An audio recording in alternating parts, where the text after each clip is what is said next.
some technologies are incredibly destructive, incredibly dangerous, and they threaten our world. So for the first time, over the last 100 years, we've developed technologies that can destroy the entire planet, and at the same time, we're developing technologies that should lift all of those in the world that are living in miserable poverty out of poverty. So technology is neither one nor the other. And I think the great danger for many of those locked in ivory towers of technology is that they think that technology and all change that technology brings is a good thing. I think there are very serious conversations that we have to have.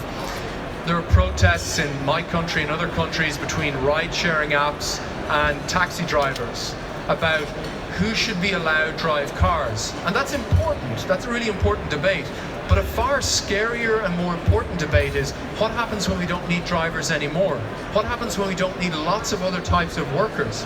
Yesterday, we surveyed our investors that are at Web Summit.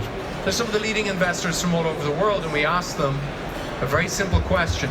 Do you think our governments collectively are prepared for the impact of artificial intelligence on jobs? And more than 90% of those investors at the forefront of technology, studying it so closely, said absolutely not.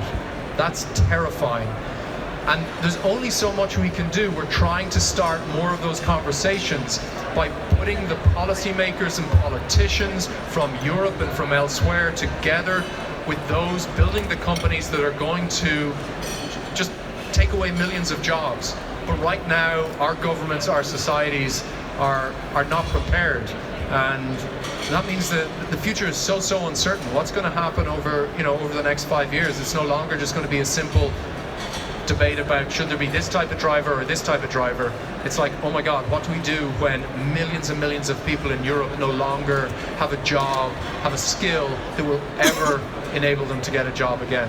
And I don't think that conversation has been taken seriously enough. And I worry desperately that we will arrive at that moment and be totally unprepared.